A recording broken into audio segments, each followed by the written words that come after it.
Hey there, boss heroes. I'm taking a little break from the show this summer, but fear not, because we've got a whole schedule of content you've not heard before. While I recharge my batteries, we've decided to share the episodes of a short but popular YouTube series I did a few years ago on how bosses cultivate commitment in the workplace. So every other Sunday, through the end of the summer, you'll hear these quick, funny lessons on how to inspire teams, get results, and be a boss that people don't hate. You'll even get to hear the old rock theme music we used and some recording bloopers at the end. Enjoy, and thanks for all that you do to care for so many.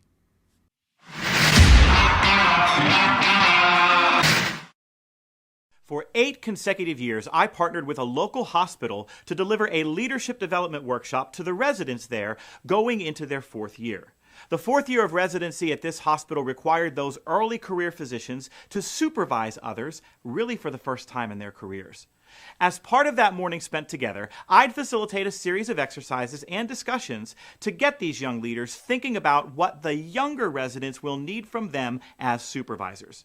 And every year during this exercise, when I'd ask participants to describe the leadership style they believe works best, inevitably someone would say the following.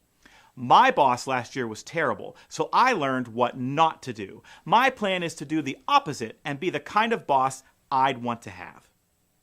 Believe it or not, this is deeply flawed thinking when your charge is to lead people.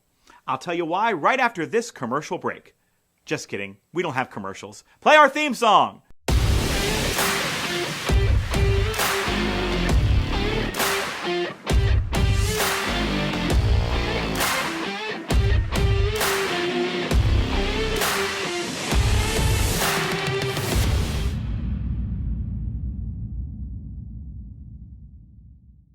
Hey, to make sure you get these videos and all the other great BossBetter content I publish, make sure you go to joemull.com and subscribe. The common refrain that we often hear from new leaders, that they know what not to do because they perceived their boss as bad, or that they simply plan to treat others the way they wanted to be treated, actually sets up a leader for failure.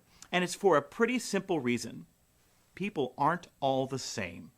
If you decide that you're going to be the kind of boss you want to have, that's going to work great, as long as the people you supervise are just like you. I'm going to go out on a limb here, though, and suggest that maybe, perhaps, there's a tiny percentage of chance that that's not going to be the case. I'm going to guess that you'll probably end up having people on your watch who aren't like you at all. In fact, your very success as a boss is going to hinge on your ability to connect with, challenge, and support people who are the very opposite of you. You're going to have to lead people who are different from you in every way imaginable. So instead of treating everyone the way you want to be treated, instead of being the kind of boss you'd want to have, try this instead. Be the kind of boss they want to have. Be the kind of boss they need you to be. What's that? You don't know what kind of boss they want or need? You don't know what they need from you to be at their best every day? That's right. You don't know. You can't know until you ask.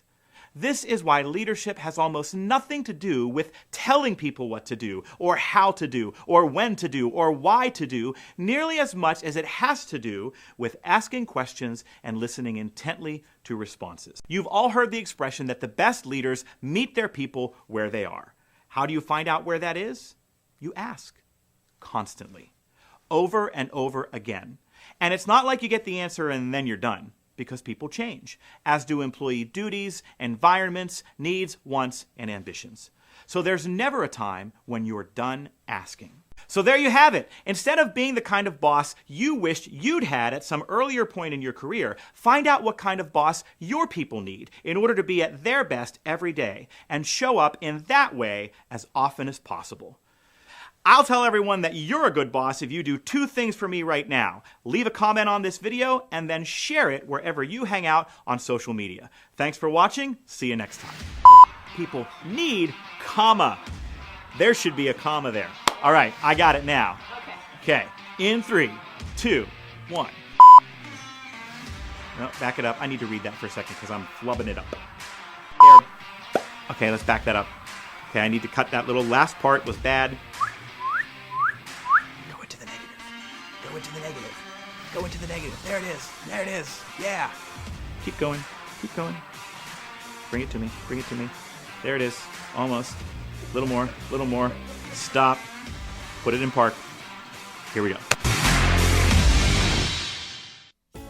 Are you planning a meeting or event? Why not have me join you as your keynote speaker? Loyalty is employer loyalty and humanity. It's a commitment to creating a more humane employee experience, because that's what triggers commitment at work. I'll give the leaders in your company a clear vocabulary and framework to turn your organization into a destination workplace. What you see in front of you is the Employalty Scorecard. Every single person in every single job in every single company on earth is walking around with a kind of internal psychological scorecard. And if you can engineer these experiences for the people in your organization, and they can check most, if not all, of the boxes on this scorecard, you create an extraordinary competitive advantage for your organization and team. And we're definitely going to talk about why so many people are changing jobs. Okay, I'm going to run over to this side of the room now. This is almost as long as the walk from the hotel. Why are people switching? What is something we haven't heard yet? Organization. Don't say someone's name. That's not nice. I heard organization. What else? Feeling valued. Management. But we had dozens of answers for why are people switching. But I would argue there's only one. I would argue that every answer you just gave rolls up to a bigger idea. And that bigger idea is this. People are switching to improve their quality of life. When we create a workplace that stops treating people like a commodity and starts treating them as a fully formed human being, you don't just crack the code of commitment. You make a massive difference across society. When I arrive on site as your speaker, I have two jobs. Help the people in the audience with the real-world challenges they face every day, and do it in a way that is utterly captivating. If you'd like more information, a quote, or to check date availability, just email hello@joemull.com. That's HELLO@joemull.com.